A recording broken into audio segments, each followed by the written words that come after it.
بسم اللہ الرحمن الرحیم۔ السلام علیکم ناظرین، حکیم محمد جہانگیر اپنے چینل المفیس کلینک سے آپ کو خوش آمدید کہتا ہے۔ ناظرین، آج ہم بات کریں گے بریسٹ کینسر کے حوالے سے۔ اپنے دوسرے کلپ کے اندر ہم نے پہلے کلپ میں ڈسکس کیا تھا کہ اس کے ہونے کی وجوہات کیا ہیں، اسباب کیا بنتے ہیں۔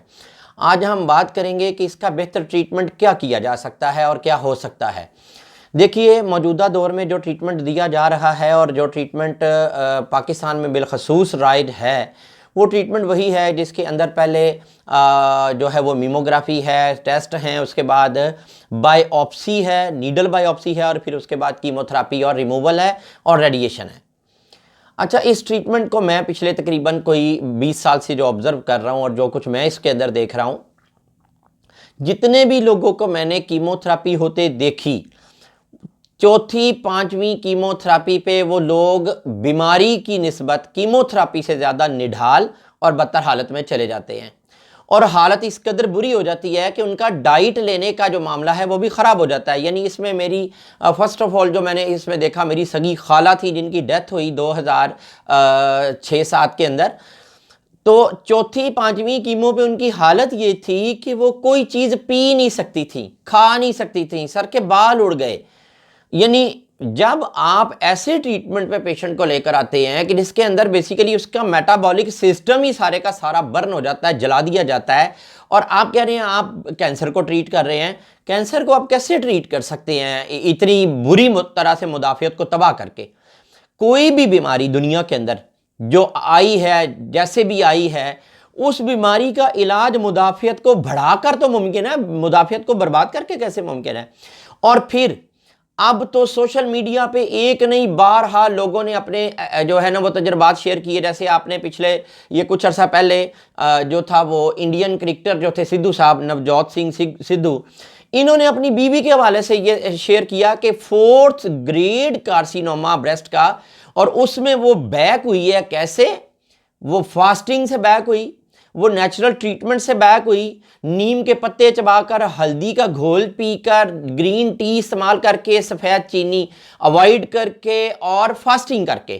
یعنی انہوں نے کیموتھراپی اور باقی چیزوں کو اڈاپٹ نہیں کیا، انہوں نے وہ ڈائٹ اپنی کنٹینیو کی جس میں امیون سسٹم امپروو ہو اور بلڈ کی purification by the natural herbs جو ہے وہ کنٹینیو کی جائے۔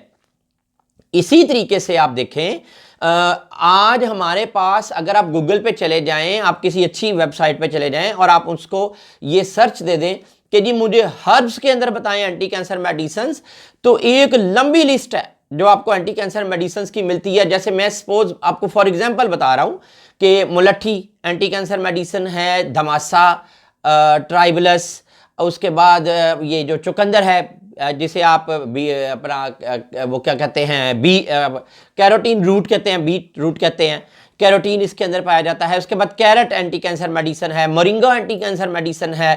اس کے بعد آپ دیکھیں اینٹی کینسر میڈیسنز کے اندر آپ کی دار چینی، کلوو، بڑی الائچی، یہ ساری اینٹی کینسر میڈیسن میں انکلوڈ ہو رہی ہیں اس وقت۔ اس کے بعد کینسر سے بچنے کے لیے سب سے بیسٹ وے کیا ہے کہ آپ سویٹس چھوڑ دیں، آپ چینی سے بنی اشیاء کو چھوڑ دیں، نیچرل ڈائٹ پہ آ جائیں، اور کم از کم 16 گھنٹے کی فاسٹنگ۔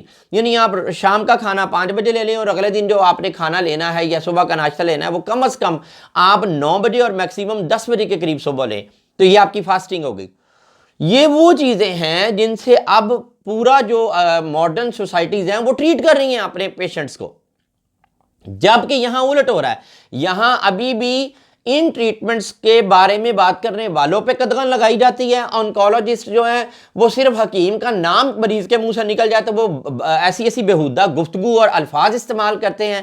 وہ یہ بھی بھول جاتے ہیں کہ ہم تو حکیم چلیں اس قابل نہیں ہیں، ہم تو مطلب ہیں واقعی گالیاں کھانے کے لائق، کیونکہ ہم نے اپنے بڑوں کی، اپنے اجداد کی وہ وراثت گوا دی ہے، ہم نے علم کو اس طرح سے لیا ہی نہیں۔ لیکن وہ یہ بھول جاتے ہیں کہ حکیم تو اللہ بھی ہے، حکیم تو قرآن بھی ہے، حکیم ہمارے رسول صلی اللہ علیہ وآلہ وسلم بھی ہیں۔ تو یار حکمت کے بارے میں بات تو ایسے نہ کرو نا۔ آپ مغرب کا نالج لے کے چند سو سال پہلے آئے اور آپ ہزاروں سال پرانی طب کے اوپر جو ہے وہ یہ جو ہے الزام تراشی کرتے ہو اور آپ اس کو گالی دیتے ہو۔ تو یہ جو چیزیں ہیں ان کو خدا را آپ لوگ دیکھیں اور آبزرو کریں اور جاگیں۔ آپ لوگ شوکت خانم جا کر دیکھیں، لوگ کیموتھراپی کروا کے نکل رہے ہوتے ہیں تو ان کے کیا حالات ہیں۔ کوئی بھی شخص جب کینسر کا پیشنٹ لے کے جاتا ہے، بریسٹ کینسر کا یا لنگز کینسر کا یا یوٹرس کے کینسر کا یا اووری کے کینسر کا، اور یار وہاں جا کر بھائی دیکھو تو صحیح ہو کیا رہا ہے۔ لوگ جب نکل رہے ہیں ٹریٹ ہو کے، ان کے وہاں حالات دیکھو، ان کی حالت کیا ہے۔ یہاں تو اس حد تک بد نظمی ہے کہ معیار ہی نہیں ہے کیمو لگنی کتنی ہے۔ جہاں لگائی جا رہی ہے نا باہر کے ممالک میں، وہاں ایک پھر سٹیٹس دے دیا گیا ہے کہ اس ایج کے پیشنٹ کو اس سے زیادہ کیمو نہیں، اس گریڈ کے ڈیزیز میں اس سے زیادہ نہیں، یہاں وہ چیز بھی نہیں ہے۔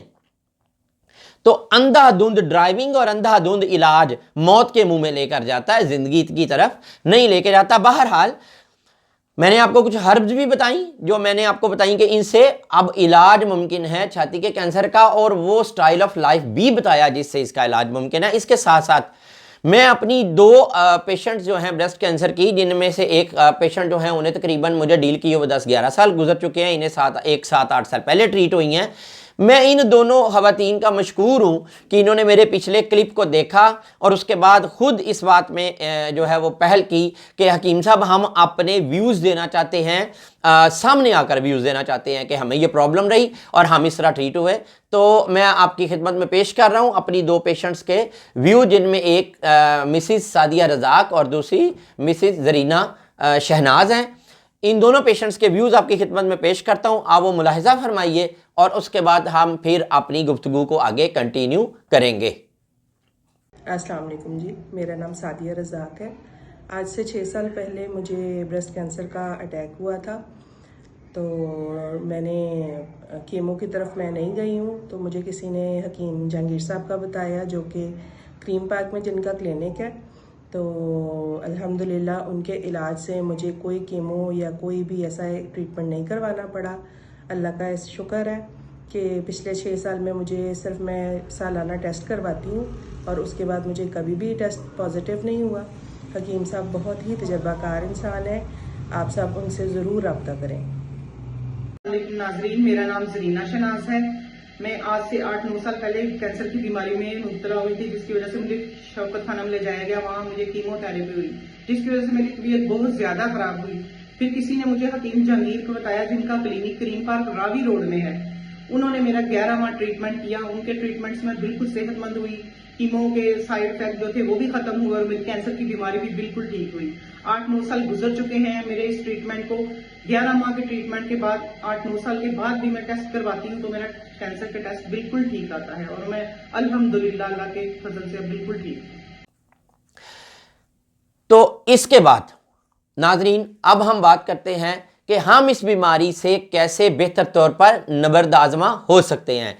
اس بیماری سے بہتر طور پر نبرد آزما ہونے کے لیے سب سے پہلی بات تو یہ ہے کہ دیکھیں پریکٹیشنر کو یہ چاہیے کہ وہ CBC CA125 CRP اور اس طرح کے دوسرے ٹیسٹ اور میموگرافی سے میکسیمم رہنمائی لینے کی کوشش کرے، اپنے مریض کو نیڈل بائیوپسی کی طرف دھکیلنے کی کوشش نہ کرے۔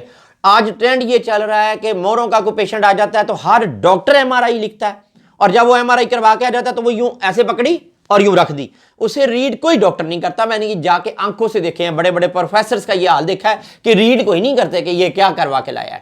اسی طرح بائیوپسی، نیڈل بائیوپسی، یہ جسٹ ایک سٹڈی دے دیتی ہے لیکن یہ کوئی ٹریٹمنٹ کا حصہ نہیں ہے۔ لیکن نیڈل بائیوپسی سے ہوتا کیا ہے؟ کینسر کی وہ جو بڑھنے کی سپیڈ ہے وہ کئی گنا بڑھ جاتی ہے جب نیڈل بار بار بریسٹ میں ٹکراتی ہے اور بریسٹ کے جو ٹیشوز ہیں وہ پرک ہوتے ہیں، تو جو وائرس ہے اس کو اپنے کام کرنے کے لیے سپیسیز اور زیادہ اچھی مل جاتی ہیں۔ تو اللہ کے واسطے اتنا ظلم نہ کیجیے لوگوں پر، یہ میں اپنے معالجین سے جو ہے وہ مخاطب ہوں کہ یار جو ٹیسٹ آپ کو رہنمائی دے سکتا ہے بس اس حد تک محدود رہیے۔ لیبارٹریز کے ساتھ اپنی کمیشن طے کرتے وقت یہ یاد رکھیے کہ اس کمیشن نے قبر میں آپ کے کام نہیں آ سکنا۔ آپ انسانیت کی خدمت کے لیے ہیں اور آپ انسانیت کی خدمت کی طرف توجہ دیجیے، کیونکہ آپ جس دور کی طرف بڑھ رہے ہیں وہ دور تو ہے ہی فتنوں کا دور، اور اس دور میں اللہ کی رضا اور خوشنودی کے لیے اس کے بندوں کی خدمت کرنا میری نظر میں اس سے بڑی عبادت کوئی نہیں ہے۔ لہٰذا میں ان لوگوں سے بھی یہ درخواست کرتا ہوں جو بریسٹ کینسر کا مریض لے کر جاتے ہیں کہ نیڈل بائیوپسی کم از کم کروانے سے پہلے میرے جیسا کوئی دوست، کوئی طبیب تلاش کریں، مجھ سے بہتر لوگ موجود ہیں ہربل میں، اور اپنا کیس کنسلٹ ضرور کریں۔ یہ کوئی مطلب نہیں ہے کہ صرف ایلوپیتھی کے اوپر ہی وہی آتی ہے اور الہام ہوتا ہے اور ٹریٹمنٹس ان کو اللہ تعالیٰ عطا کرتا ہے. اللہ کریم نے علم کے راستے کسی قوم پر کسی طبقے پر بند نہیں کیے ہوئے. ہاں سنسیئرٹی کے ساتھ اگر ہم گین کریں گے ہم ان سے بہتر ہیں, اور وہ گین کریں گے تو وہ ہم سے بہتر ہو جائیں گے. تو ان چیزوں کو مد نظر رکھ کے جب آپ اپنا پیشنٹ لے کر چلیں گے تو مجھے یقین ہے آپ کا پیشنٹ زندگی کی طرف لوٹے گا, موت کے منہ میں نہیں جائے گا. اس امید کے ساتھ میں اللہ سے دعا گو ہوں کہ آپ لوگ میری باتوں کو کسی تعصب کے تحت نہیں بلکہ تعصب اور کسی بھی قسم کے جو ہے وہ اس سے بالاتر ہو کے, غلط فہمی سے اور بدگمانی سے بالاتر ہو کے میری باتوں کو کنسیڈر کریں گے, اور اس سنس میں کنسیڈر کریں گے کہ مجھے اللہ کے ہر بندے سے پیار ہے اور اس کی جان سے پیار ہے, اور جو اللہ کے بندوں سے پیار کرتا ہے اس سے اللہ کے بندے کبھی بغض اور عناد نہیں رکھا کرتے. میری یہ گفتگو, میری یہ کاوش اگر کسی ایک شخص کو بھی فائدہ پہنچا گی تو میں سمجھوں گا کہ میں نے آخرت کے لیے توشہ تیار کر لیا. میں اللہ کی بارگاہ میں دعا گو ہوں کہ میرے اس کاوش کا اللہ کریم آپ کو کچھ نہ کچھ ضرور استفادہ عطا فرمائے اور مجھے اس کا اجر عطا فرمائے. السلام علیکم ورحمۃ اللہ وبرکاتہ.